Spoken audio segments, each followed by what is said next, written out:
All right, welcome everybody to the Selling Fort Collins podcast. I am very excited for the episode today. I have two very important people sitting in the room. I can tell already we're going to have fun. There's going to be some laughs, and I think we're going to learn a lot. We're going to learn a lot here. So just want to introduce Jeff Swoboda, the police chief for the city of Fort Collins, and also John Feyen, the Larimer County Sheriff. We're going to talk about a lot of things today, but before we just dive into all these things, let's learn a little bit more about you two. Jeff, how did you get to Fort Collins? Tell us a little bit about your background. Yeah. So first of all, thanks a lot for having me. I'm looking forward to the conversation. You set the bar high, saying we're going to learn a lot. So the pressure's on for us to make sure we bring it. But I've been in Fort Collins since 2018. And I come by way of a town called Elgin. It's in Illinois. It's about 45 minutes outside of Chicago. So in 1992, I got hired on as a police officer, and I was there for 26 years. And the last 8 years, I was the police chief. And then was looking around the country to try a new spot, heard about Fort Collins, learned a lot about Fort Collins. And I don't need to tell people who live here. I mean, it's a special place. And so I was blessed to be offered the job to come out here in 2018. And I've been here ever since. Oh, that's great. And so 2018, you've been here. And tell us, what does a normal day look like for you if there is such a thing? And tell us about, kind of role, responsibilities, what you're up to on the day-to-day. Yeah, the day-to-day, like anything, I have a plan. But then also those plans change regularly. So what I thought I was going to do, I go home and say, wow, nothing came off the to-do list. I like to tell people in policing, anything can happen. But generally speaking, it's the same 15 to 20 things that do happen. And so we're following up if there was a serious crime. We're following up on an employee issue. Somebody got hurt last night at work, and we want to find out, are they okay? Staffing, how are we looking for numbers? Where are we at with we have our own police academy in Fort Collins. Where are we at? How are the recruits doing? Are they all on track? What does that look like? And then we'll have, general staff meetings where we talk about policies and big issues and things. I like to spend a lot of my time thinking outside the police department. What's happening in the community? What are the expectations? A lot of discussions with the election, what's happening with that. So I find my days are spent a lot talking with the community. And so that's why I'm really thankful to be on this, because hopefully we can get some of this information out to even more people. But, on a day-to-day basis, it's about, what's happening in Fort Collins. What are the expectations for Fort Collins police? How are we holding up? Where are we, needing to add a little more resources or a little more work? And where are we doing it right? And, offer a lot of gratitude for those that are out there doing the work, and then a lot of follow up with the community who many times just has a lot of questions. What about this? What about that? I saw that on TV. Is that happening here? So just a lot of kind of day-to-day communication. That's I spend most of my day talking. Yeah. A big customer service component to it seems. Absolutely. Without the community, we fail. So we can't be operating just, we're the police department, this is the way we do it. We have to be listening. What do people expect? And if what they expect is not reasonable, we need to be communicating that. Here's why we're not doing it that way. So just a lot of being out there, talking with people, seeing what people want to hear, seeing what's happening around the country. How do we start, preparing here locally for what we might be seeing here down the road? And, everything from drugs to stolen cars to, how many people want to be police officers and recruitment numbers, all those things have a play here in Fort Collins as well. So it's kind of, keeping a lot of balls up in the air, but I got a great team around me, and it's a lot of fun because no day is the same. Right. And John, what about you? What brought you to Fort Collins? So my story is very similar to Jeff's. I'm born and raised in a small town in eastern Iowa, and a little town just north of the Quad Cities called Eldridge, Parkview area. So North Scott Lancers, the A-team go. So grew up there and ended up in a circuitous route to Fort Collins. But Fort Collins, Larimer County was always my dad's Mecca, right? You get that Thursday, that long weekend for whatever the holiday would be. He'd load all three of his kids up in the family roadster, kind of like, family vacation. And Thursday night after work, he was heading out to Estes Park, because that was his place, right? And so he had an opportunity to move out here back in 1987 or 84, taking that back. And I actually stayed and finished my last year in high school out there. Anyway, short version of a long story. I ended up going to college, ended up becoming, not loving college a whole lot. I wasn't ready for it. I needed a PE class. This is my story. And one of the things you could do for a PE class at that time at the University of Iowa was you could take this thing called being an EMT. Now, I could barely spell EMT, but it was interesting, right? So I went to EMT class, loved it. Fell in love with it. Matter of fact, graduated that Friday, started paramedic school 48 hours later. So I started my career in emergency services when I was 21, but as a paramedic. Spent 4.5 years working in Kansas City, Missouri. Yes, that's where I became a Chiefs fan. The Chiefs, but I loved them through the decades when they were horrible, so I feel justified a little bit now. Yeah, so, you earned it. I've earned it. But I spent 4.5 years in Kansas City working as a paramedic, where I met my lovely bride, and wanted to move closer to family at some point. And in the interim, my parents had moved here, had the opportunity to move out here, started a business on Olive. It's not there any longer, obviously, but that's where Dad's shop was. And so moved out here in 91, started working for Thompson Valley EMS as a paramedic. At the time, if you were going to work in Berthoud, which is part of Thompson Valley's coverage, you had to cross-train as a firefighter. So I cross-trained as a firefighter and spent several years there doing paramedicine and being a firefighter. And then about 2000, I made the decision that I was a paramedic when I was 21. I'm not 21 anymore. EMS is actually a very young career compared to the fire service or law service. I have a brother who's a deputy, and I made the decision I wanted to move to law enforcement. So I had the opportunity to go to the academy, and I was hired by the Larimer County Sheriff's Office in 2000, and then just had the opportunity to work my way through the ranks, through the different divisions, until this man here on my right made a decision. Some days I think he thought it was a good one. Some days maybe not. But he hired me as an assistant chief. And what an opportunity and a blessing that was to actually, because you would think that enforcing the laws, whether you're a county deputy or you're a municipal police officer, are the same. It's the same state laws, right? But it's vastly different because the communities are vastly different and those expectations are. But having the opportunity and to create that relationship with Jeff and with Tim Duran, and now that we're all leaders in Northern Colorado, it's just been a fantastic opportunity. Right. Yeah. Well, that's really neat. And, we're going to get into some questions here, but, my wife and my kids are over here. I see somebody over there. Yeah. And I know my kids are really excited to meet. Let's both meet of them. you. Yeah, that'd be awesome. So let's have them in here quick. Nolan. Hi, Nolan. Hi, Nolan. Come on up. Ada. Hi, Ada. Ada. Hi, Would you guys. like to meet the police chief and the Larimer County Sheriff? Come We're on up. strapped in, so we're going to stay Yeah. seated, but Yeah. we'd love to say hello. Yeah, can you shake? Nice to you wanna see shake you. a hand? I'm John. Nice to meet you. I'm the sheriff. Jeff. Hi, I'm John. Nice to meet you. I like there. I like your face Yeah, decoration. looking That's good. good. Looking good. Hi there. Hi, nice Yeah, to meet you. this is my wife. Yes, I'm John. Oh, Thanks for yes. coming How are out. you? Totally. Good to meet you. So This is great. Come to Dad's work. School's getting out. Good seeing you See guys. you guys. Bye-bye. That was cool. Yeah, thanks for doing introducing. No, that's neat. He was really excited about this. My son Nolan was especially. I know Ada was too, my daughter. So thanks for that. That's absolutely. And, just appreciate you two being here. And we're going to get into some topics. But, one thread that I think is just fascinating to touch on here is that, when I'm interviewing the leaders in the community, whether it's the mayor, the president of the Chamber of Commerce, the head of the recreation department, the head of the parks, there seems to be this common thread of people knowing each other, liking each other. They're actually friends. And that thread is continuing here, which is really neat. When we scheduled this, I had no idea until 15 minutes ago that you two knew each other, you two were friends, and you go back as far as you do. And I think that's incredibly helpful and probably incredibly rare in communities. And maybe part of the reason is people seem to move to this area and then never move away, because why would you? It's, all the things that are so great about it. But I really appreciate that that's the case here. And, you two work together in a lot of ways, but, what are some of the ways just to inform the public that you do work together, that you do communicate maybe on a regular basis? Yeah, so I'll start, but I think while we meet all the time, the area chiefs and John and we were just at a meeting, I don't know, a couple days ago, and we're able to talk about some of the issues we're both dealing with or questions that we were asked.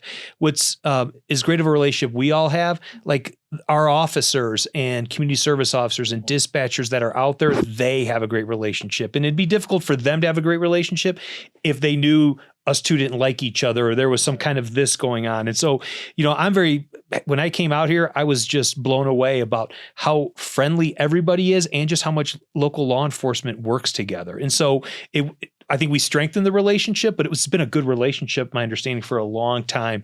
And so our officers work together regularly, our dispatchers do, we do.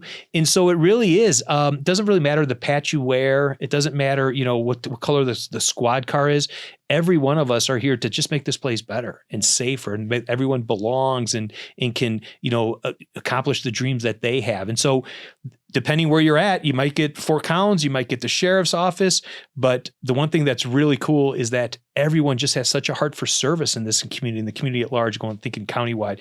And so, yeah, we go back, we have great relationships. We talk all the time. Our officers work together, and, we do things different at times. So there are times we see things differently. So it's not as if we're the exact same person by any means. And so it's just, I think that's what makes everything go well. And we have honest conversations when we disagree, but it's like, that's where it's at, because we like each other and we respect each other. So we can say, I see it differently, but hey, that's your call, or this is my call. And we get past it, because we know there's no bad actors. Right. There's just people seeing it differently. And I think that's a big part of our relationship.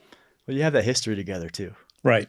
Yeah. And I would totally agree. I mean, it's just amazing if we to see that relationship, and we work well together. The crews have worked well together. And sometimes, right, you grew up in an agency, and I grew up in this one, and you go, man, if those bosses could just get along and get out of our way, we'd continue the good work. And I think we're at a special point now where we're really at that point. And it's not just within the agencies, but you look at all of your first response community. So fire and EMS, right? And I mean, yes, I was a firefighter, and we give them grief about being hose draggers and driving the armchair, and they give us grief about being donut eaters and all kinds of stuff, right?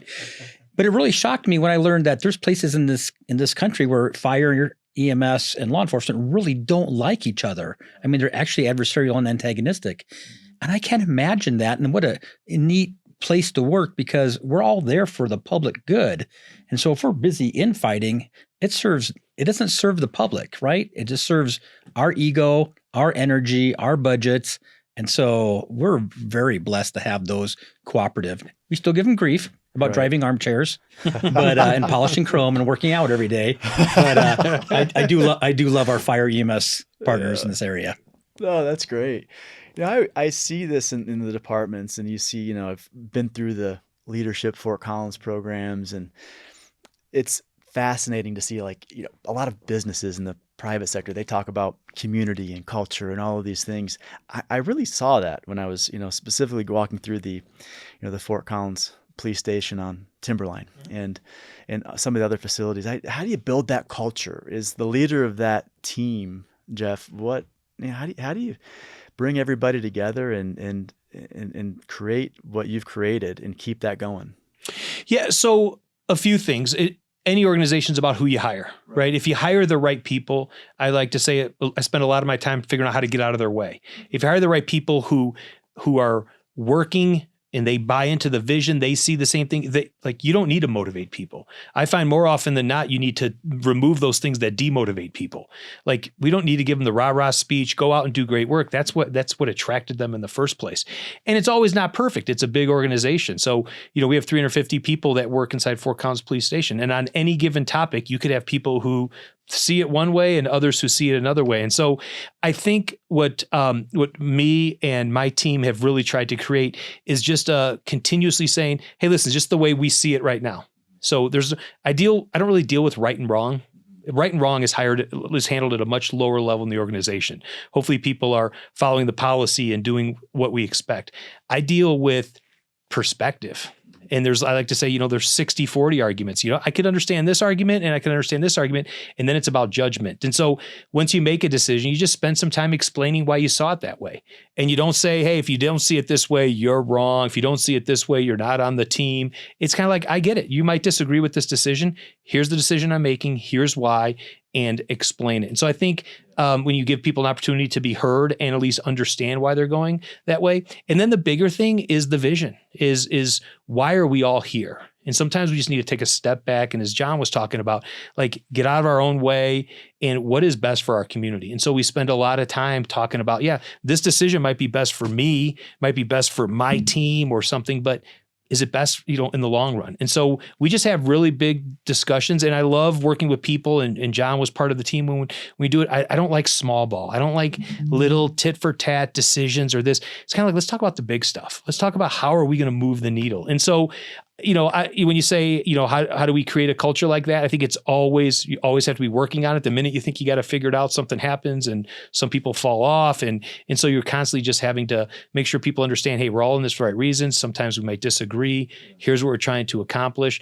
And, but like I said, at the very first thing, it's all in who you hire. If you hire the right people, they get it. And whatever it is, they'll help us accomplish our goals. Yeah. A nugget in there, just hearing what you said, like, this is how I see it right now. Yeah. Like, what a great sentence to use, because you're explaining this is how you see it, but then you're adding right now, which means hey, I'm open to more information. I'm open to more conversation. This is how I see it right now. I think that's brilliant. New data, maybe new decision. Yeah. Right. New information's coming. Oh, that changes things. Okay. Now we're going this way, and not being concerned about, well, no, I'm going to show how, I understand where we're going. This is the decision I made last week. I have to stick with it. Oh no, new data, new decision. So I think you just have to be open with that. And we're in these positions not because we're the smartest, we're the best police officer. I'll speak for myself, John. But it worked out well for our careers. Things happened, and we had mentors, and we were able to rise to this level. But by no means am I the smartest person in that building. By no means am I the best cop in that building. So I find I've always just surrounded myself with really good people who are better than me and smarter than me. And kind of as a team, we attack all the problems. Right. I mean, this might be a question for both of you. What role does having fun play in all this? Because you're dealing with serious things all day, serious issues. But I think we all know that, we can't just walk around with, a clenched jaw all day, and there needs to be some levity. What kind of a role does having fun play, and how do you work that into the, the situations, the culture? So, and that's a great question, right? And I love the sergeants who, when you walk down to the briefing room, the room's in an uproar, right? Because really the sergeant is that first level of supervision that puts here's what the North Star is and make sure it's working, but it also has a temperature on what the men and the women who are wearing the uniform are doing, and no matter what unit that is. And it doesn't have to be a sworn unit. It could be records, it could be dispatch, right? But when they have that briefing before they go out and hit the streets, because you're right, some of the things, people are amazing. And you can take that amazing any way you want, side of the spectrum, right? And sometimes they come back from calls and it's like, you won't believe what we just, right? And they're laughing, and this person but you also see some pretty horrible things. Yeah. But that bonding and that they can help them find the humor in their world and bring that normalcy is just so important. And recognizing that, they are people. There are people beneath the uniform. And so sometimes it's harder than other days, and that we have to recognize that. And as leaders, I think we need to be supportive of that and have those conversations. Yeah. Yeah. I'm a Midwest guy like you two as well. I grew up in Iowa. I went to the University of Iowa. Oh, I grew very up in cool. a town called Grinnell. And maybe this is just me, but I think one thing I've seen in other Midwestern guys, they don't take themselves too seriously.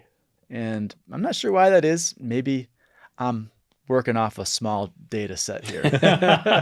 But that's just what I've observed. And I think, maybe that's part of it. Just, not taking yourself too seriously. There are serious situations, clearly, but maybe that's something that you two are both bringing.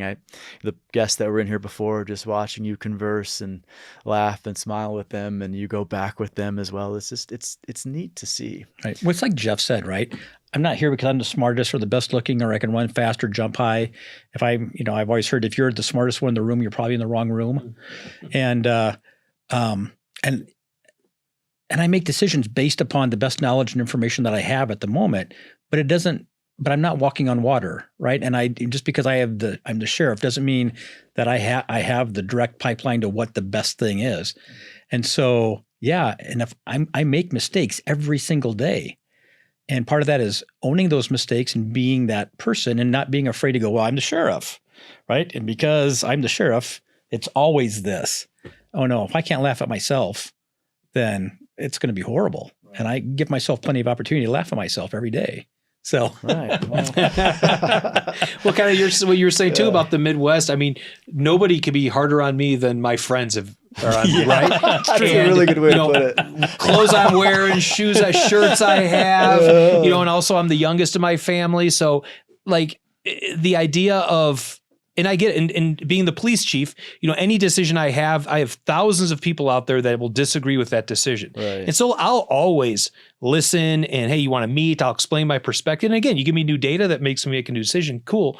But you have to get very comfortable with that. You're not right in the eyes of many people on any decision. Because if your goal is, I want people to like me, I need people to, invite me to the party. If you're a needy individual, don't become sheriff, don't become the police chief, don't become the police probably at all. If you need to be liked, that's why you join the fire department, right? There it is. The police, you're going to be you're the person that comes out and enforces the rules, and whoever really likes that person at times, right? So you better just come with the humility to realize you got an important job to do. And you do it with respect. You make sure you're doing it for the right reasons.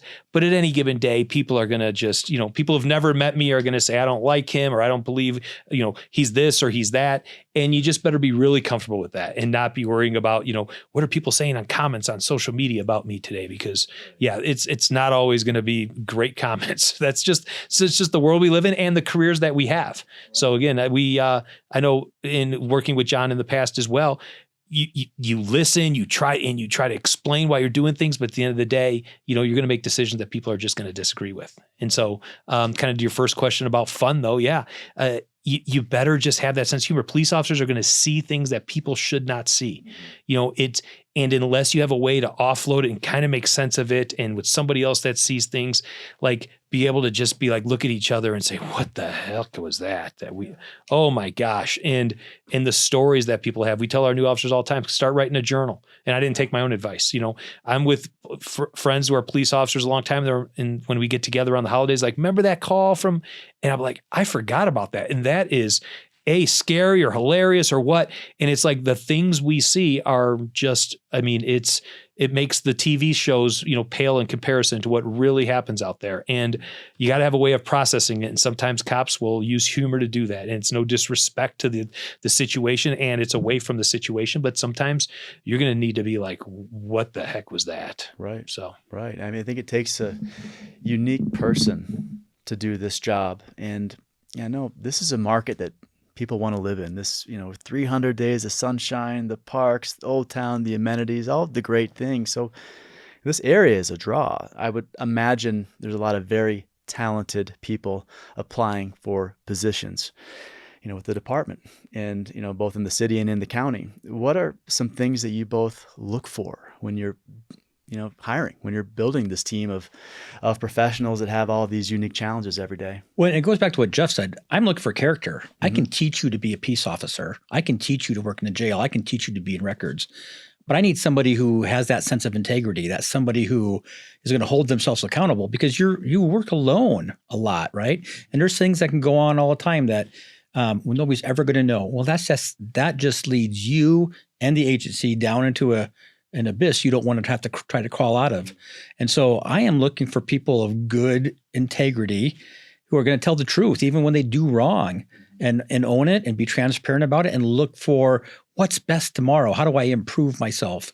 And those are the big things. And it's interesting because recruiting is tough. You would think a lot of the talented people want to move into this area, and they do. A lot of talented people do want to move in this area. We're still struggling to a certain degree at the Larimer County Sheriff's Office hiring folks. Part of it's our biggest vacancy is in the jail, and that's a tough environment to work in. Sure. First off, and but you're looking at culture and overcoming some of those things as well. So we still struggle a little bit with recruiting, even with all the amazing talent. But there's so many opportunities out there in the whole world. With that's one thing I think COVID taught us, is that we don't have to be together to do. If I can get my dream job in Atlanta, Georgia, and still live in Fort Collins, then I don't necessarily need to look for a job in Larimer County, Colorado. So, but those are the things I can teach you to do this job. I'm looking for the right reasons, the right person who has that intrinsic sense of service above self, who is willing to sacrifice, because you miss birthdays, you miss holidays, you work midnight shifts, but who have a sense of service to others. Yeah, and I would just agree with everything, and I would just add, the ability to hold yourself accountable as well. I tell people that when they're looking to become police officers, they're going to go through and they're going to do the background. I'm like, just own it. We've all done dumb things in our life. Like, so before you get the job, own the stupid things you've done in your life. That's a big part of it. Trying to minimize, say it wasn't me, that wasn't right. That starts to be the red flag. And we tell our officers the same thing. Like, we hire human beings. And I know John leads the same way too. People are going to make mistakes. I know that there are people out there who look for our body camera video every single day. They get a copy of them, and they just look for an officer making mistakes because they're looking to address issues about policing or what have you. And you know what? I would much rather be on the side of, hey, listen, we hire human beings. They're going to make mistakes. We'll own it. We'll do a better job with training. We'll do a better job next time. But everything's not career ending. Everything's not they're going to make mistakes. And if people are expecting police officers to be perfect, and many times they are. Now, I'm not talking the calls for service that we've all seen where we've gone awry or criminal conduct by officers. And I'm not talking about that. I'm just talking about, the man or woman at 1:00 in the morning with the flashlight and made a judgment call on something. And you know what? That's where they were at. And the person the next morning with a cup of coffee in their hand, watching it and rewinding it in plain slow motion, who are going to point out that they should have done A or B. And, that's great. And the person that was out there at the time is trying to do their best they can. And so I think we are looking for people who are going to recognize there's a chance you're going to be on national news with your body camera, and you better be comfortable knowing I did it this way because of my training. I did it this, and if I didn't do it perfectly, also say, and I wish I would have done it a little bit different. Like, that's okay. That's what we need to get to. Police officers are not going to perform perfectly every time. And as much as others want to shout in and say, if you do something wrong, you should be gone, depending on what that is. Like, no, we're going to train our people. They're going to make mistakes, and we're going to keep getting better. That's the kind of department that I want to lead. Yeah, it's always the Monday morning quarterbacking that the police are subject to is interesting. There are, in many cases, there's a tenth of a second to make a decision, and I think a lot of people realize that. Maybe some don't realize that enough. But yeah, that person who has the ability to say, hey, I can do better next time. But I'm not going to beat myself up over this thing that happened where I had a tenth of a second, and nobody's perfect. And, exactly. And then having that organization around them to support them is key too. And I work with a lot of people that are moving to town and they have questions like probably every other city, which is, hey, how's the crime here? And it's always a pretty general question. And before I answer, I always know that when I answer, it's probably going to come off as, a guy that's trying to, sell real estate. I view myself as a consultant, and I always just try to give all the information that I can. And that is a tough one because I always answer like, I feel safe everywhere. Like my wife and my kids were just in here, but we're everywhere. We're walking around at night. We're walking around. It's really, we feel extremely lucky to live in this community and feel safe everywhere we go. That being said, I know there are issues like there are every place. I mean, what are some of the things that we see more of? One thing I relate to people is like, I think a lot of bikes get stolen. It's a college town. That's one thing. I'm trying to say one thing bad. I think a lot of bikes. But you see obviously everything. What are some of the challenges that we're facing right now that you're dealing with?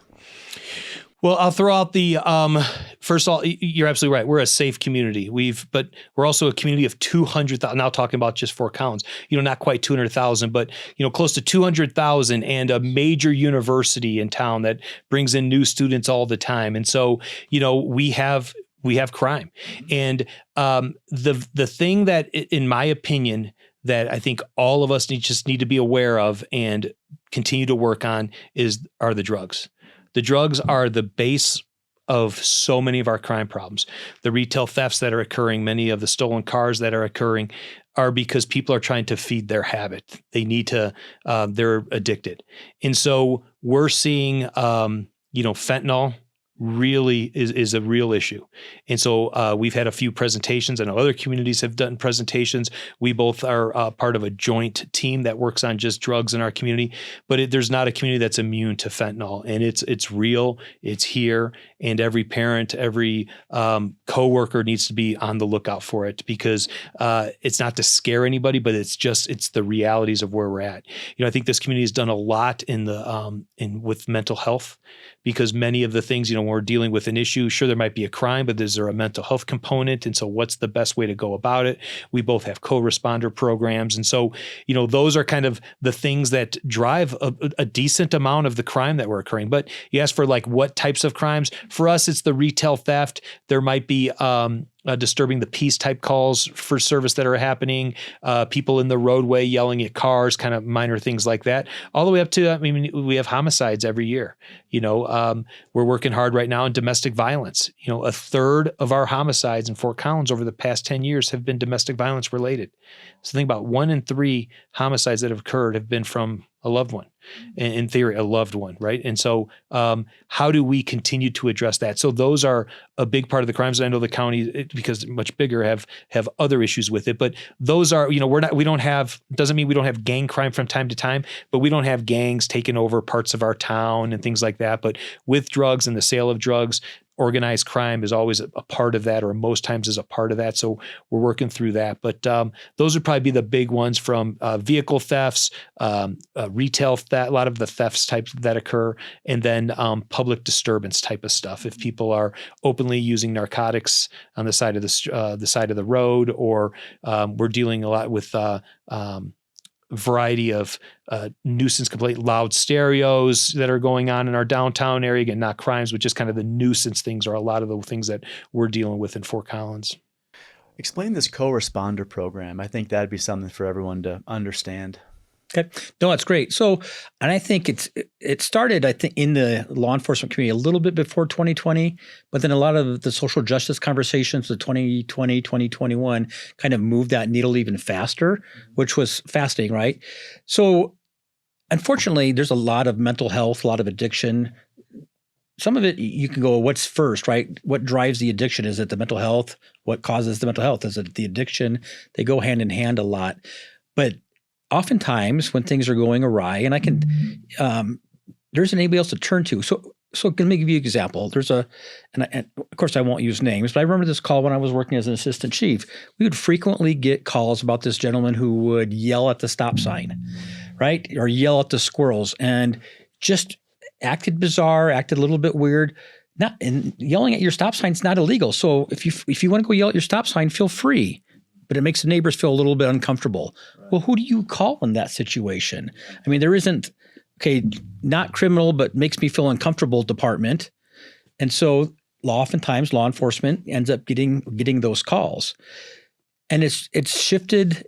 So we respond to those things. And without that training, sometimes, because their response to us when we say, need to calm down, let me see your hands, or whatever orders or direction we give to make sure that we stay safe, they may not receive it right because of the mental health or because of the addiction, and they do something that causes now this gradual or sometimes this precipitous escalation in use of force.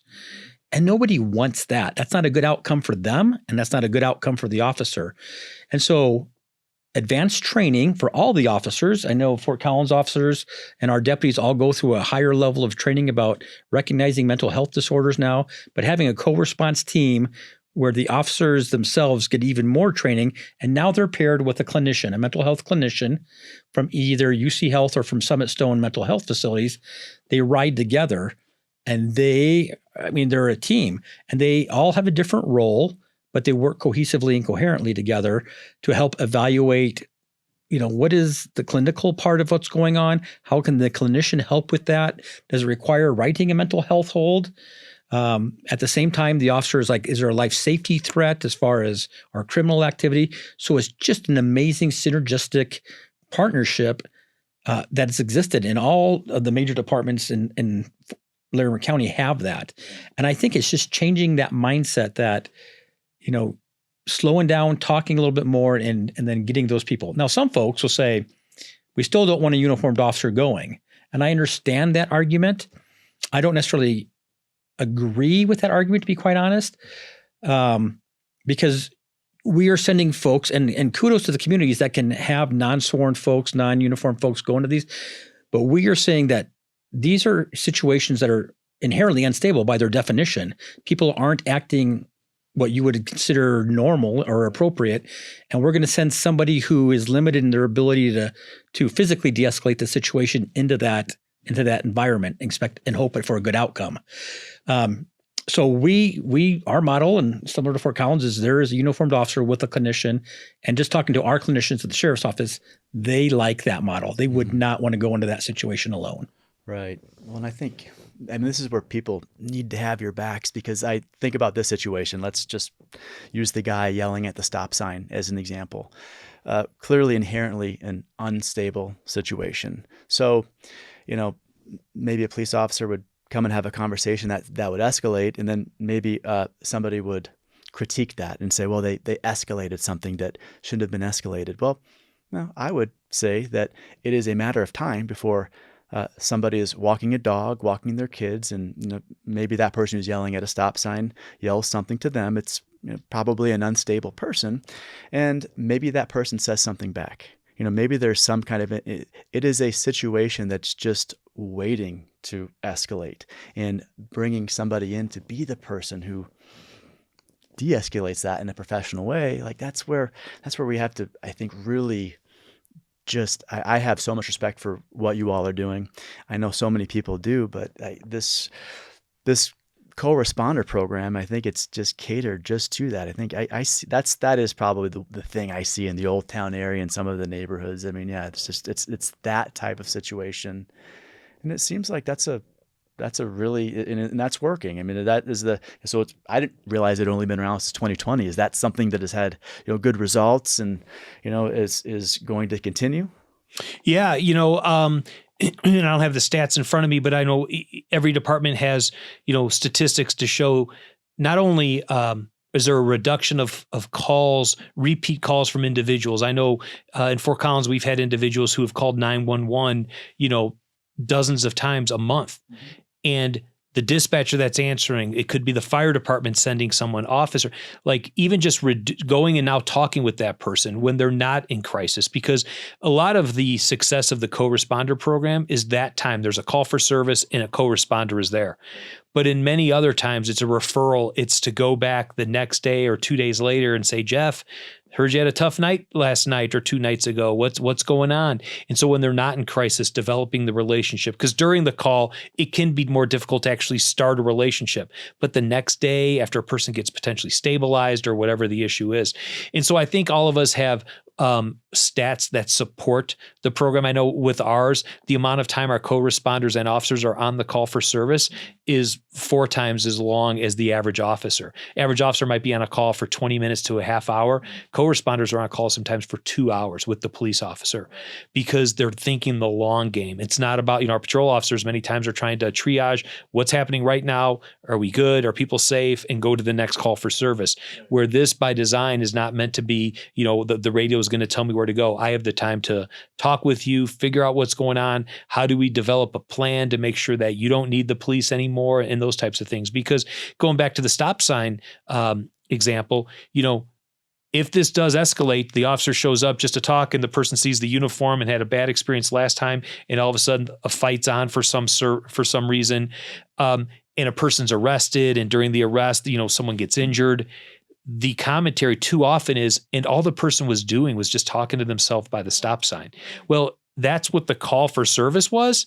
But what happened when the injury happened is when he turned or she turned and came running at the officer and started fighting the officer. That's when the injury occurred. So we have to have a society. What do we want from our officers? Do we want to not go to the calls for service of a person yelling at the stop sign? I mean, if that's the way we want to go, and I mean that seriously, I'm not trying to make it sound provocative, but we need to have conversations. We're doing it in Fort Collins. Like, what do people really want of their officers? Because, we've had calls, for instance, we don't go on a lot of homeless calls unless if you look out and you see somebody laying on the sidewalk or on a bench or something, and they're not harming anybody, and you call, I mean, that's potentially a you issue. You don't like seeing it, so you're going to call the police. The person might tell us, listen, I don't want to, I'm fine. What do I need? Okay. And we're going to say, okay, you can't lay on the bench. Do you know where the services are?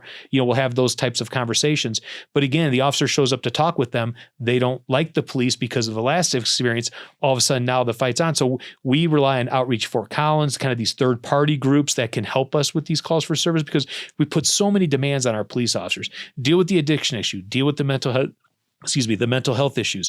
Hey, by the way, calls are holding, get back out there, do this. Hey, don't forget, we have to have all this, it's not a woe is us, because we both love our careers in the job, but there's so much put on officers. So as a society, and I love this community because not too long ago, we passed a tax that said, hey, we need a mental health facility because there isn't a place for somebody. So that's one of the things I really love about Fort Collins. We'll identify the issues together, and then we come up with solutions. And that's, I think, what gets me so excited about working in Fort Collins is there's issues, but man, the people are right there with us to help us solve them. It's not all on the police. So can I expand on that just a little bit? So I think Jeff talked about earlier about doing the right things for the right reason.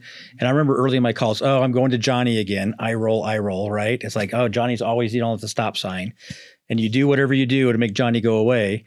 And, sometimes it's like, well, he's just acting weird. So now I'm calling an ambulance. Well, ambulances nowadays don't go anywhere without a fire truck. And that's not one of my fire department jokes. That's reality, right?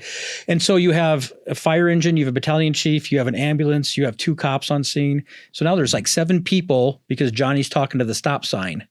And so, well, that takes those 7 people out of availability for grandpa who's having the heart attack, or grandma who fell down the stairs, or the car wreck down the street. Well, sometimes it's like, what Johnny's doing is not criminal, but Johnny's acting weird. So let's put him in the ambulance, whether he wants to go or not, and take him to the hospital. Well, now we've tied up a hospital bed. And for some of these people, and so you talk about more information, changing your mindset, right? So early in the career, it's like, oh, I roll Johnny. But it's like, you know what? By helping Johnny and engaging him in those conversations, having these teams that have the training, who take the time, build those relationships, and find – that's not a quality of life for Johnny either. If we can get Johnny some help, keep him on his meds, give him the resources that they need, and it's hundreds of thousands of dollars in resources every month. This individual I'm talking about, 27 times in a 30-day period, they called 911. And 12 of those times was a transport by EMS to the hospital, taking up a bed that somebody else may need. If we can build those long-term solutions, then it serves everybody. It serves us because we're not responding 27 times in the 30-day period. We're not tying up resources that grandma, grandpa, the bicycle accident may need. We're saving hundreds of thousands of dollars and freeing up a hospital bed. And you know what?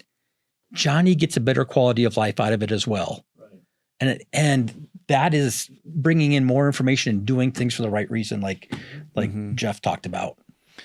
Well, yeah, mentioned that, the bill that passed to grant funding for the mental health facility. And I sometimes think that if people could just sit down like this with you both and hear your insight, hear some of these stories, I guess like they are right now, then they'll just be better informed when they're doing their research. I guess, setting aside 7 to 12 minutes to do some research online is better than just, blindly filling out, voting for whatever. But getting this information is important. What's a way people can really get informed about how they can support both, the Fort Collins Police Department and the Larimer County Sheriff's Office? What would you tell people that want to support you, that want to learn, that want to be informed?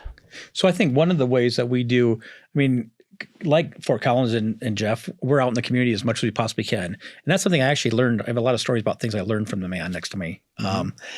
Good things and bad. No, mostly good. Probably true. We'll have you on separately. Yeah. But one of the things that we both do is we hold citizens academies. So if you want to get a good idea and see what we do, ours is we hold them twice a year. They're 9 weeks long. You come for 3 hours on a Wednesday. And we show you dispatch, and we put you on ride-alongs, and we put you through use of force scenarios, and we let you go through the jail and see what that looks like. And so that gives you a deeper inside view. And the people that I love at our Citizens Academy are the people who come in disagreeing with what we're doing or want to have a deeper question. Because if I talk to the people who always agree with me, I don't learn anything either. And so I really value I appreciate those conversations, but the conversations where I get the chance to expand a little bit more and understand different points of view are the people who don't necessarily agree with what we're doing. So that's one way. Of course, we all have a big social media presence, Facebook, X, Instagram, whatever it all is. And so I think that is a big part of it. And then asking, I am your sheriff. You put me in this position. You get the opportunity to take me out of this position if you want. A little bit different in a municipality, but I think Jeff would echo this. Just ask. We get a lot of emails. It may take us a while to get back to you, but truly, I'm happy to talk to anybody about anything. So. Yeah, the only thing I would add, and John will remember, we went out in front of the police station when there were hundreds of people protesting the police. I got to tell you more about that, but go ahead.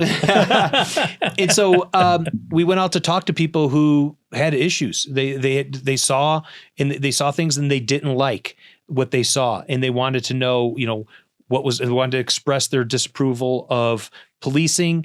And we went out there and we had conversations with people. And I completely agree with John. If talking with people who disagree or see things differently, that's where it's super helpful. And I could tell you with one of the marches downtown about that same time, I was walking and the young mother with her two kids kind of was walking alongside me, just talked to her a little bit. And she said, "Can I ask you a few questions?"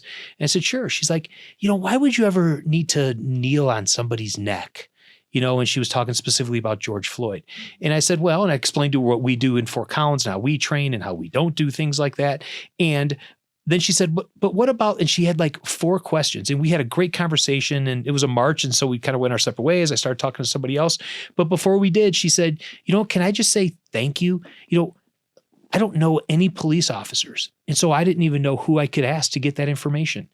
And so if we're not out there, and so I would even tell my officers, some of which were like, I can't believe, the chief's marching with people who are protesting the police. I'm like, you're right. Yeah, absolutely. I'm out marching because I want to hear what issues they have. And are those issues globally or are they about Fort Collins? And you make connections with people who don't otherwise, they see it on media. They say something. Policing is one of the only things you could see something happen in Florida about a police officer, and people will come to city council and talk about policing in Fort Collins there. You could have another call for service where the postmaster general in New York did something. They don't come in and complain about the postmaster general here in Fort Collins. It's because policing is very much seen as one. Well, policing, while we are similar in so many ways, there's more than 18,000 police departments in the United States, and each one is different. They spend different amounts on training. They hire people differently. They go out and deploy out in the community differently. So it's important that you don't just assume what you saw there. It means it's happening here, and you ask. And there's not a meeting that I ever turn down. It might take a little bit for me to put it on my schedule to go.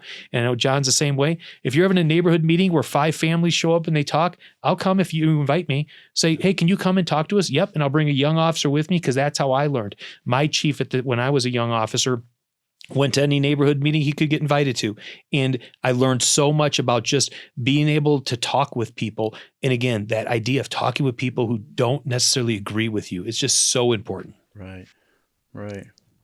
So I want to talk about that, but you let me know when the time's right. Yeah, let's go into it. Okay, cool. Yeah. So this is one of the things I learned from Jeff as a young assistant chief, is because I remember that conversation and I had it in the lobby. So the social justice conversations, George Floyd's death, murder, we're having that. We had seen protests around the country, and some of them were more appropriate than others.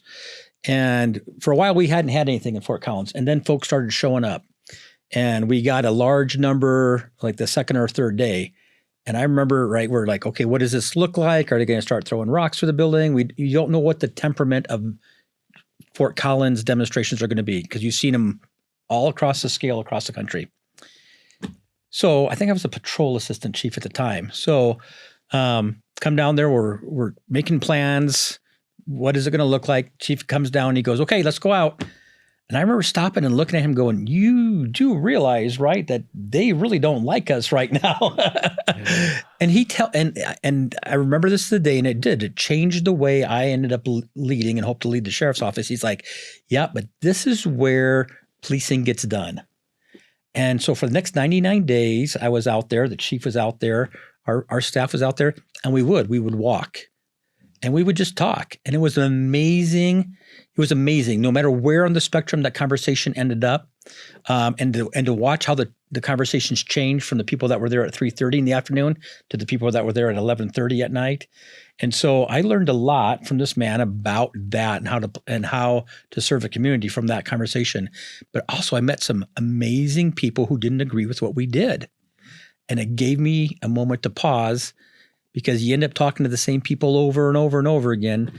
And you don't grow because of those kind of conversations. So I will always be forever grateful for that opportunity that society gave me, and having him as my chief that said, yep, okay, well, let's go do the hard stuff. That's what we get paid to do. So thank you. Goosebumps. That was like, what a leader move. I Yeah. mean, what a leader move. That is courageous. I mean, that is the thing that I think everybody would hope their police chief would do. So that's really neat.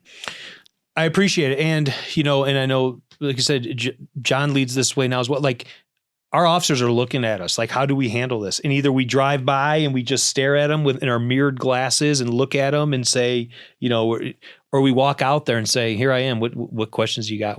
Yeah, I saw that on TV too, and I thought that was wrong. Yeah, I'm with you. That's not the way we do business, and that's not why I got into policing. Otherwise, if we stay inside and just amongst ourselves, what message are we sending to them? So that's why, I went out and marched against, people had signs against ending police brutality. I'm like, yeah, what kind of police chief would I be if I didn't want to end police brutality? Like, I believe in ending police brutality too. I believe in ending racism. And part of the issue is show me where and how it's happening. And so educate me, because I might be blind to it as well as a white middle-aged guy. Like, so we need each other to explain their perspectives and not just demonize because you see something different. Man, the more we talk and, okay, I can educate you a little bit. You can probably educate me. Like, that's where the growth is going to happen. We continue to dig in and say, my side's right, your side's wrong. You guys are this, we're that. Like, we go nowhere. Well, people might forget, if they're looking at that decision you made and that leadership, if you're looking at it through a 2024 lens, they might say, oh, yeah, absolutely. Well, remember, everybody, during this time, it was different. This was a time when there was so much divisiveness. There was just so much angst out there. So thank you for your service. And I think I'm incredibly impressed. I've been hiding underneath the surface my excitement about the Citizens Academy that you mentioned 8 or 9 minutes ago. Yeah. I wonder how many people are listening to this and thinking the same thing I'm thinking, which is, I'm in. Right. Like, I'm in. Do I get a badge? Should I get a sticker? You do. A sticker. A junior deputy badge. maybe a tattoo to commemorate at the end of the time. All sorts of things. But tell us more about this. If someone wants to do this, like myself, and this might be selfishly for me, but curious, what is the Citizens Academy again? Let's go into a little more detail on that. Where's the application? What happens? I think you said 9 weeks or something. Right. So we advertise on Facebook and X and Instagram, those kind of areas on our website as well. So when the upcoming one is, we usually have about 40 people in the Citizens Academy, and it starts off an annual thing every year, every semester. So one in the spring and one in the fall. Okay. So it's 9 to 10 weeks, but then we run you. But we give you just an overview of different areas. So a lot of didactic stuff. I mean, you're in the classroom, a lot of PowerPoint stuff, but we talk about, like the first night, command staff comes in and we talk about the structure, the physical structure of our organization and the things that we have to do. So like one thing, sheriffs in the state of Colorado are fire wardens for the county, which is a little bit different than being a police chief. And we're also responsible for search and rescue and those kinds of things, which are a little bit different as well. So we talk about how all of that works. And then we dive into deep units. You'll get a night where you spend time with the tactical team. You'll spend a night with the co-responder team. You spend a night with the training team. You spend a night with patrol. And so we'll give you a deep 3-4 hour dive into each of those specific specialty teams or divisions within including the jail. We do run background checks. Quite honestly, it's easier to get into the Citizens Academy than it is to get into jail. unless you commit a crime. I know that sounds kind of weird, right? But not everybody who's in the Citizens Academy gets to go through the jail for a variety of reasons. And we'll just leave it at that. And but to give you an idea what that looks like and what the philosophy around incarceration treatment is and those kinds of things. But we also will spend a Saturday and 8 hours on a Saturday, and we'll put you out in the parking lot and we'll let you do traffic stops and talk about, did you see the gun in the car? Did you feel threatened? How do you approach this? So give them a better perspective, kind of like what Jeff said. It's easy on Monday morning with a cup of coffee and the slow-mo on the body cam to go, but have you ever tried to see what's inside of a car at that time? We have a virtual simulator in one of our training rooms, so we'll put them in situations where there's a confrontation and they have to make a decision. Are they going to use force or not use force? And depending upon what they do, the scenario changes. We will put them out there with Sims guns, so they look like real guns, but they shoot paint pellets, and they have to make a decision based upon somebody walking towards them and not following their command. Are you going to shoot or not? What's in their hand? Oh, it's not. It was a cell phone, right? So we give them all of those opportunities. And it's probably similar, but there's probably some differences as well. Yeah, very similar. We just do it once a year. Ours is September and October. And so kind of the same thing. And, we think we publicize the heck out of it, but people still ask, oh, wait, what's that? And so this is a great example of how all of them come together. The local paper, the podcast, social media, radio, local radio, all of these things come together because everyone gets their news and information, different ways. And so much is coming at us, right? Like, how can you remember it all at times? So yeah, thanks for letting us give a shout out on it. We both have community police academies, and it's just interesting to continue to realize not everybody has heard about it as much as we talk about it, so it's funny. I'll put it in the show notes too. And you sign up just on the website for the city police and the county. Yeah, there's a link in that, and link in the post and stuff like that. You can just click the hyperlink. Okay. Yep. Okay. We'll put that in the show notes as well. Do you learn self-defense moves? Do you learn any of that? Well, ours is we learn about when officers can respond to resistance. So what does that look like? What force is appropriate for an officer? If you're coming at me and it's just empty hands versus if you have a weapon. So how that happens, we don't necessarily go through actually, doing use of force maneuvers in ours. We talk about what it takes, but we don't actually, we're not rolling on the mats. People aren't getting hurt or anything like that. That makes sense. Likewise. As I'm thinking that through, I can see how that could. We break a lot of deputies doing that kind of training. I don't want to break the citizens. You don't want to have to carry the liability insurance. Exactly. So we just kind of spoke briefly about the fentanyl. Where is that coming from? And I have a question for both of you because I'm sure you're both seeing it. Where is this coming from, and what can we do to protect our kids? Yeah, I think first of all, it's coming from Mexico. And how do we protect our kids? We talk about it. Mm-hmm. What does it look like? The days of experimentation are gone. And whenever I talk with neighborhood groups, I say that, in my generation, you've heard about people, they had a bad trip or they had a bad high or they tried something that didn't work out well. In today's day and age, the first time you tried could be the absolute last. And people think they're trying one drug, but there's something else. The makeup of the drug, because these aren't made in laboratories with exact, ratios that are supposed to be this. You can get a fentanyl pill that has nothing in it, and the next one that's pure fentanyl, and a person overdoses. So it's just all over the place. And so whenever I talk about it, I'm really careful just to say, not to scare people. It's not showing up, in with your French fries and people are ODing from, people are trying to poison other people. It is, though, in the drug market, and people think they're doing one drug and you buy it from somebody who's not a reputable person, meaning a pharmacy, you're getting a prescription of something. And so you just can't, trust any drugs that are out there that aren't prescribed to you, and so that's something I think college age kids, young kids, back in the day, the opioid epidemic in many ways was spurred by people who were really injured and they were prescribed opioids to get through the pain, and then they stayed addicted, and that's how it went. And then people had to go out and actually buy them on the black market, buy pills here, buy pills there. Somebody went and got a prescription. Doctors were doctors that were in part of the criminal side of it, writing prescriptions that they knew were. So it was a lot to get into that.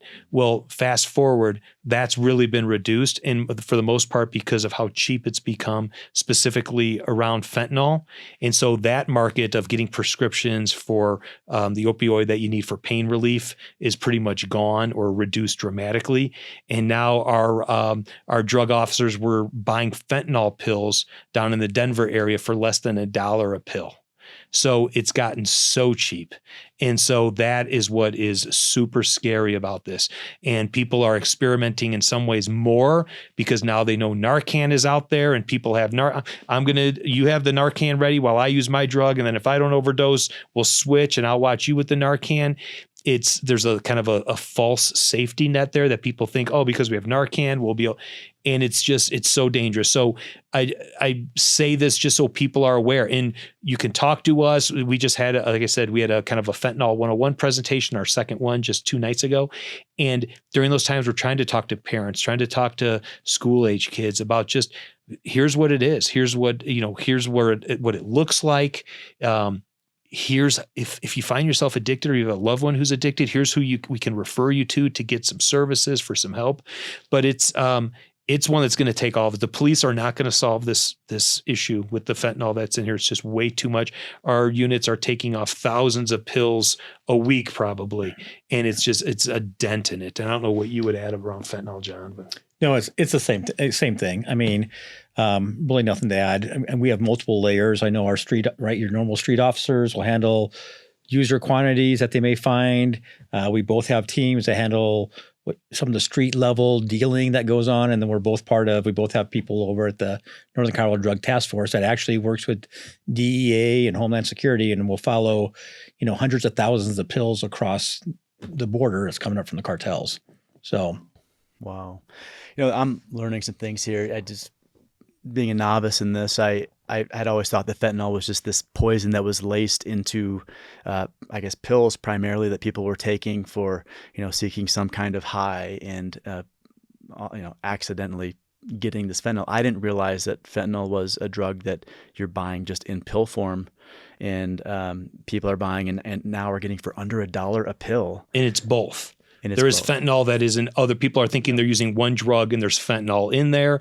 And there's all kinds of discussions. Is the cartel trying to get us all addicted and trying to drive up? But they've also seen how cheap it's become because the market's been flooded. So we've got even intel that talks about how they're trying to not send as much in because they want to drive up the price. So it is all a business type, and it's real. Again, it's just going to take all of us just having open and honest conversations about it.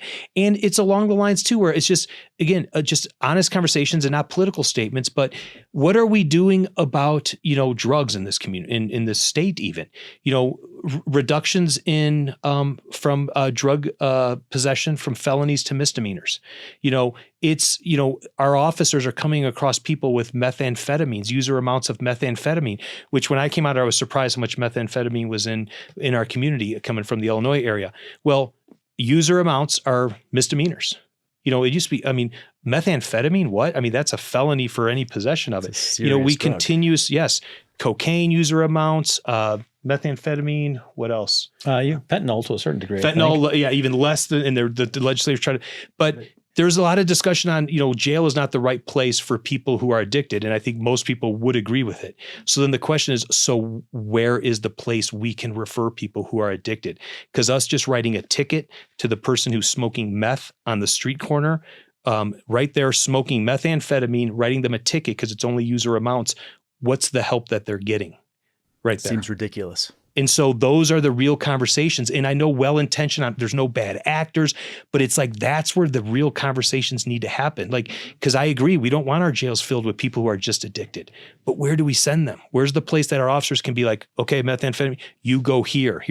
Because, it's the idea of many people have gotten sober in jail when they're not able to have the drug and kind of realize what rock bottom looks like. And so our officers are even feeling frustrated at times because here's another ticket to a person for a drug that a few years ago was a felony where somebody would go to jail for.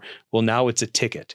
And so people in many cases are not getting any help versus not even just not going to jail. And it's just, it's the hard part. And again, these are real discussions. There's no right or wrong, because I totally understand why people wanted to reduce that. But these are the unintended consequences is if you're addicted and you were just stealing from the store and I write you a ticket for the drug, I mean, you're going to the next store to steal again. It's not as if you're going to go and check yourself in someplace. So it's the services for those people who are addicted. That's where we really need to be focusing, I think, a lot of energy on. They need help, no doubt. But right now we're not giving them a ton of help. That makes sense to me. To me, it seems, and probably to most reasonable people, a little bit ridiculous to if someone is smoking meth. I just wait. Oh, you're under the limit. That here's a ticket, and then that's the strategy. That's seemingly where it ends. Versus, what's the next thing? Meth should fall into a category, I think, where any amount is a very bad amount, is indicative of a real problem that really needs to be addressed. Receiving a ticket, but yeah, John, would like to get your thoughts. Well, so I was going to say, and I agree with Jeff, right? I mean, we don't want the jails full because that's not where they belong. However, sometimes, and it's interesting, we talk about some of the lower level nuisance crimes that you'll see folks commit, even using, like somebody's outdoor dumpster area as a restroom because they don't have anywhere else to use the restroom. Well, at some point, what do you do with those folks? But that's a different topic. But like with the drugs, I mean, I agree. It's like, are you going to be hard on crime or how are you going to serve the people? And unfortunately, there's that gap like Jeff talked about. What do you do with folks experiencing mental health? What do you do with folks who are experiencing addiction? At some point, putting them in the jail may actually be the right answer. And I say that tenuously because here's why. We have addiction treatment. We have mental health counseling. We have those kinds of things that are in the jail. And we have a great program at our jail that talks about release, what happens when you get released. Because if we send you out into the community and you're still addicted, if you're food insecure, if you don't know where you're going to put your head that night, well, you're going to go back down and you're going to steal all the cosmetics to find a place to get your next fix, or you're going to break in someplace to stay someplace warm. So how do we figure that out? And sometimes jail does give us that opportunity to get people sober, to get them some mental health that they need, and to help, again, build that relationship, which is kind of weird to say that you're building a relationship with people in the jail, but you do, and that give them an opportunity tomorrow. Because it's not cheap for you as a taxpayer to keep people in my jail. And there's no quality of life if Johnny is coming back to the Larimer County Jail 12 times. And so you got to find that balance. But right now, with the way things are, we don't even have that ability. Because I don't remember. It's like if you give them a ticket in Fort County, is it a municipal ticket or is it a county court ticket? Do you know? And maybe I'm putting you on the spot. County court. So, so we don't have that. We don't have that ability to do that because they're not going to spend any time in our jail on a misdemeanor ticket. And I think that's like, those are the conversations, because some will hear this be like, oh, they want to arrest people mental. There's neither of us, our officers don't want to be arresting addicted people. They didn't become police officers. But what's the services? We're the ones, our officers are the ones who are out there face to face with someone crying, talking about they're addicted and they need help. And our officers, at least when we took people to jail, we knew that there were services for that person at that point, where now it's like, we refer them to places and refer them to things. And we've got a few videos that are going to be coming out where people have came back and told our officers, thank you. I was addicted and you stayed on me. You arrested me. You wrote, and because they were carrying things that they were able to be arrested for. And they said, thank you. Now I'm engaged. My fiance is having a baby and I wouldn't be in this place unless you were difficult on me. Because just the tickets, the stories of the officers are, they get these tickets, they crumple them up, they throw them away right in front of the officer. Right. I mean, they're smoking meth. So right. They're not thinking. They're not thinking clearly.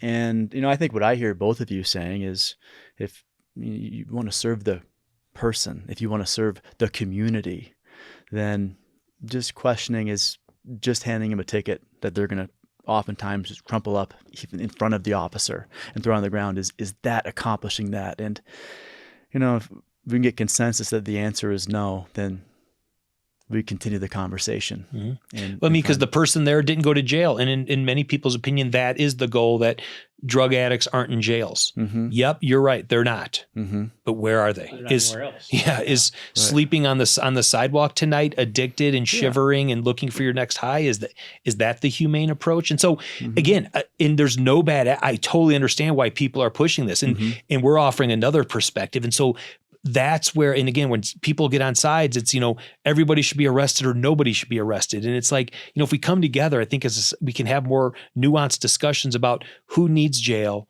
who doesn't, with our, kind of like with our co-responders, like dropping off somebody who's going through crisis in the emergency room. That's not the best place for them.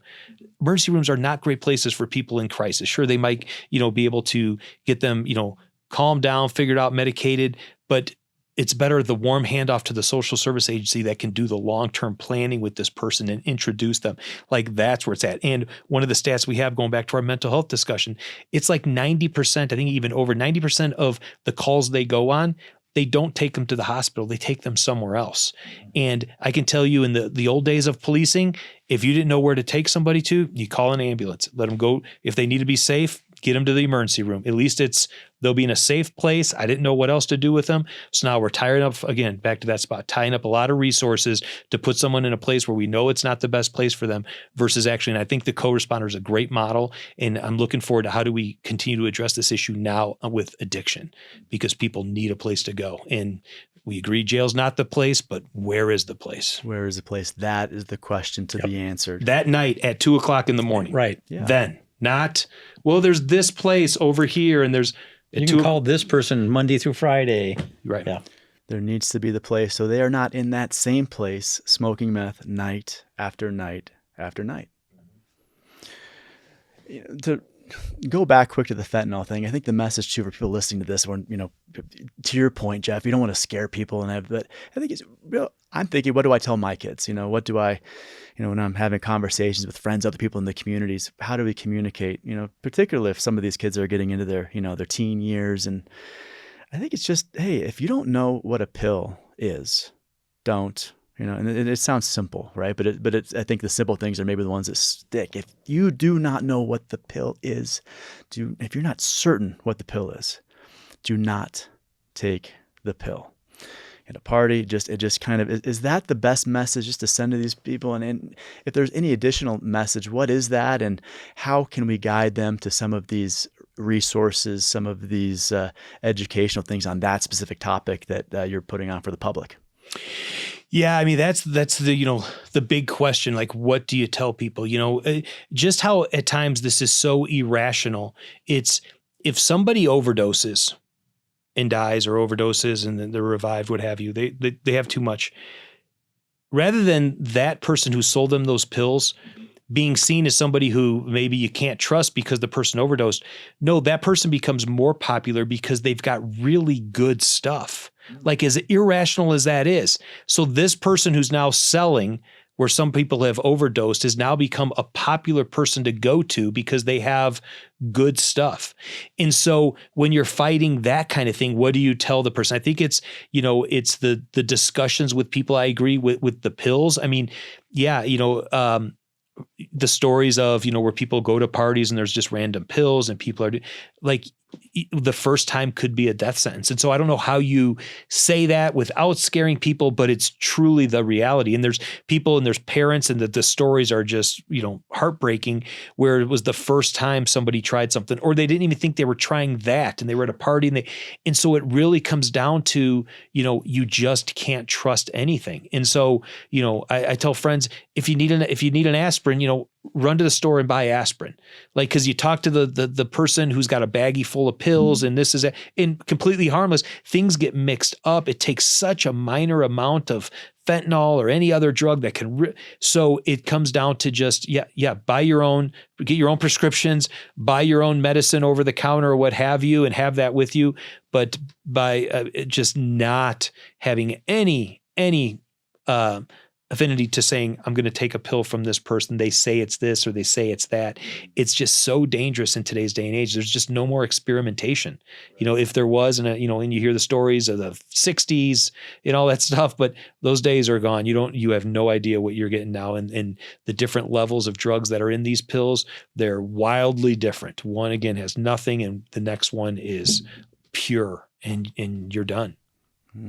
That is scary, and maybe it's okay to be a little bit scared, but just to have action attached to that, and a strategy for talking to your kids. Yeah, I mean, you've talked about it. I mean, with conversations, and I think that's. I mean, both your children were in here, and they're both your children, right?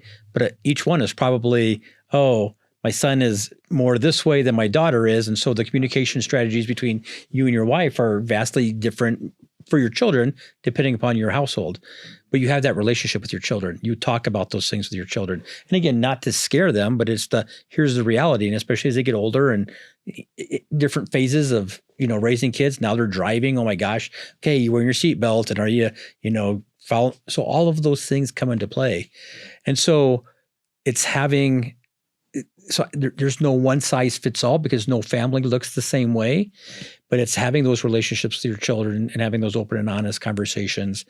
And again, not to the point to scare them, but to inform them, maybe a little bit scared. I mean, I remember hearing stories growing up about people, the first time they drank a high school party and they had a major crash. Well, I don't want that to be me. So, but I think that's the key, is being willing to engage in those hard conversations, right? I mean, as a parent, there's a lot of hard conversations. It's not just about the birds and the bees, right? The dreaded birds, but it's about alcohol and driving and drugs and bullying and all of those other things that our kids are inundated with nowadays. And being a conduit of non-critical conversation, giving them the North Star, your family beliefs. Yeah, and I would love to hear feedback from your listeners. How do they think we should have this conversation? Because again, I don't have the answers, and so what do they feel is the best way? I mean, how long have we been talking about drinking and driving?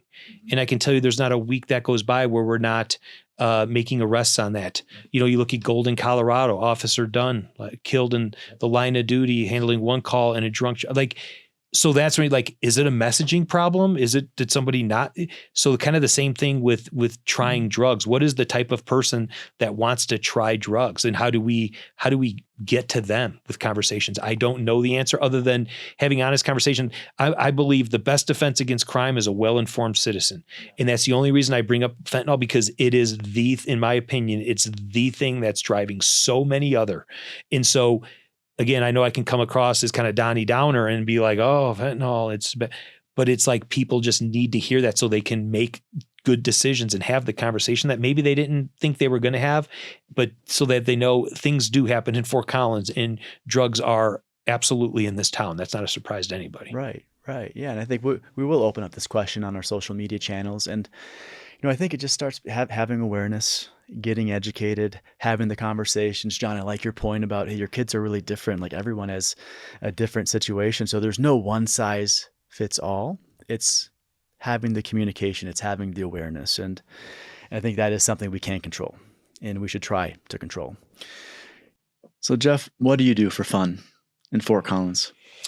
Yeah. So, being newer to Colorado, 6 years, but just getting used to mountains and the most beautiful mountains, anywhere. I've seen a lot of mountains, and the Rocky Mountains are just, so I'm just still, every day I drive into work and I look up at the mountains. I know I talk to friends who have been here for a long time, like, yeah, I feel bad. I almost take them for granted. So I purposely don't take the mountains for granted. And so my wife and I like to go up in the mountains regularly, whether it's a hike, whether it's just a drive up there and go up to dinner in some random place. So we like to do that. And then just things around town. Just tried a new restaurant in Old Town 2 nights ago, and walked around the lights that are there. I mean, oh my gosh, that's like that's a magical Old Town right now is just magical. So truly just the things around town. I love to go to the breweries and try just different craft beer. Still getting used to that. I'm kind of a, I don't go too crazy on all that. Some people here are really into that. That's the Midwest guy.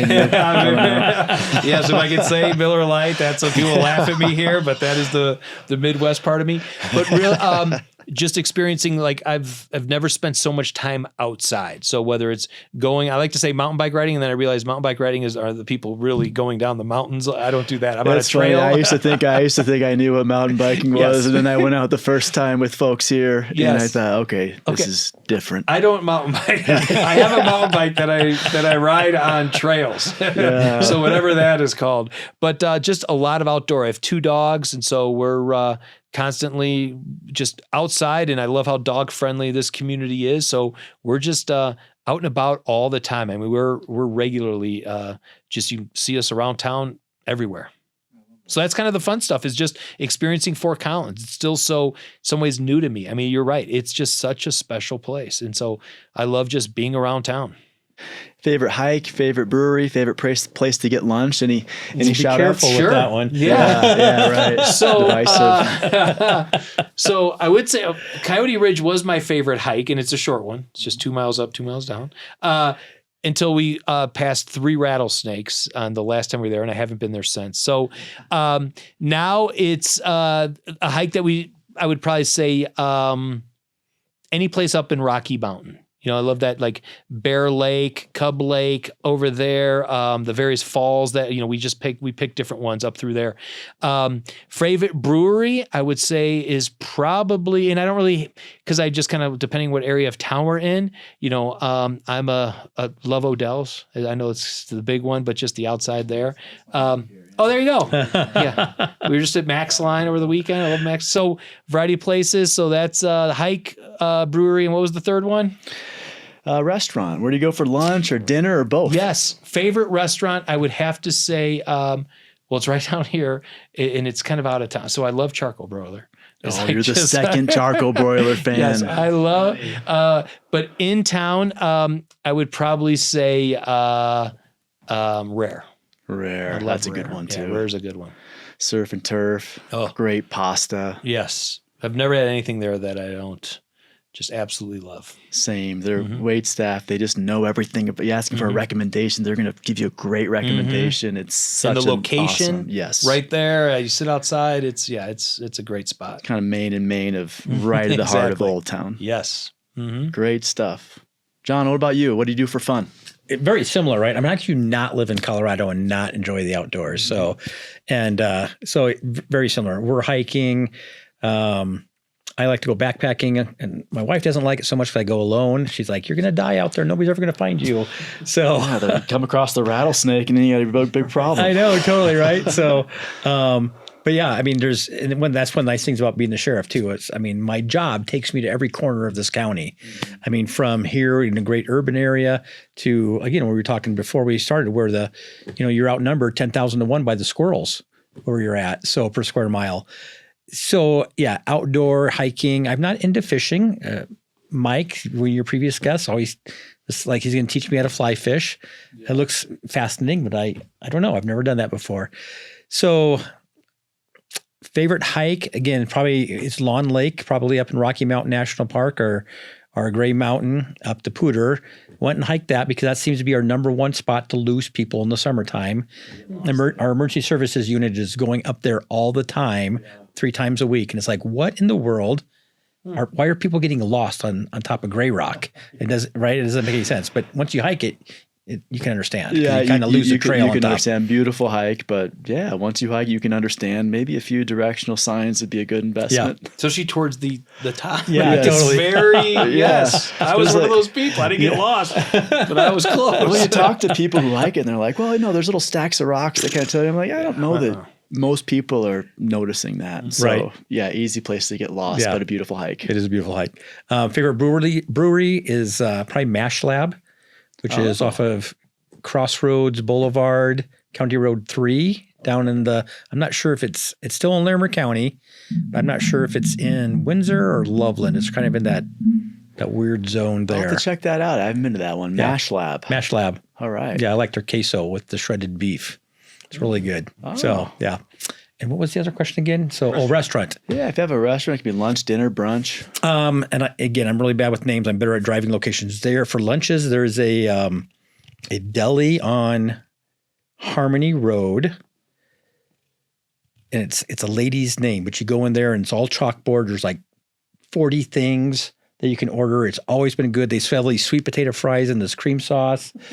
And it's not a good place to have a conversation because it's loud and it's crazy, but the food is always good. And it doesn't matter. You can get, and I'm sorry, I can't give the shout out because What are the cross streets? So it's Harmony Road and it's by like Liberty Firearms. Of course, the sheriff knows where Liberty Firearms is, right? There and they're Fiona's? Does that sound familiar? Fiona's. That's Fiona. it. Yes. Shout out to Fiona's. Shout out Great to Fiona's. sandwiches. Yes. So if I'm just grabbing something and I want a variety, I'm not sure what I want, and walk into Fiona's, and it's just there's always going to be something. Yeah. Oh, that's great. Every time I do this, I get places that are new. It's interesting. Charcoal Broiler has gotten a lot of love. So That's funny. I've not been there. I've lived here 20 years and I've not been there. Oh, really? Yeah. So I'll make a point to make it there. Fiona's I have been to. It's fantastic. So great suggestions. But I mean, when people are visiting, you have friends, family visiting, what's one thing that they can't leave town without doing? Is there anything that jumps out at you there? Old Town. Old Town. I say it's got to be Old Town. Yeah, walk through Old Town. There's always something going on there. It has something for everybody in our community. Absolutely, Old Town. Yeah, summer you got the water features, and then winter you got the lights that are up until Valentine's Day, and it's truly just magical. It's such a amazing spot. Yeah, it is special. I don't take it for granted. I think we all enjoy it every single day. We're lucky to live here. We're lucky to have you two serving our community. Thank you. I really mean that. And thank you for your service. And thank you for your time. I think a lot of the people who listen to this show, they're probably coming away from this feeling like they got to know you a little bit. They're a little bit better informed on certain issues. And you didn't have to do this. I'm just some stranger that reached out to ask you to be on a podcast. And so it's not lost on me that your time is valuable. You have a lot of demands and you took the time to sit down, to talk, to really shed some light on some of these issues and let people get to know you a little bit. So thank you. Thanks. And I would just add, if there's something we said that struck a nerve or that they're missing the point, it's this, like, reach out. Like, I would love to have conversations about this, kind of through what we talked about, that we don't have the right answer. We have a perspective. And if we're missing the mark on something, I'd love to have that conversation. So please, I'd love for your listeners to help me get better. And I'm sure John feels the same way. Yeah, absolutely. I mean, there's not a conversation I won't engage in. I think that's my job. Oftentimes, unfortunately, the uniform creates a barrier of some sorts, especially with some segments of our population. And we serve every segment of our population. We have to serve every segment of our population. So the fact that the uniform creates a barrier to communication is distressing to me. I'd like to break that down. So, but I love these opportunities. I think this is what my job as a leader of the agency is supposed to be, is making those connections and those bridges in the communities. And if you have questions, criticisms, as long as they're constructive and we're not like black and white, but we can talk, that is where the work in keeping community safe lies. Yeah. And Jeff, like you said earlier, like, this is the way I see things right now. Open to more information, open to evolving. If there's one common thread that I hope people get from this conversation, from this podcast today, is that communicate, share your opinions, and it's okay. And you'll listen, and there can be an ongoing dialogue. That's okay. So I know that conversation will continue. I know we all care about this community. Heart's in the right place. And again, guys, thank you so much for your time. I really enjoyed it, and I really appreciate it. Thank you.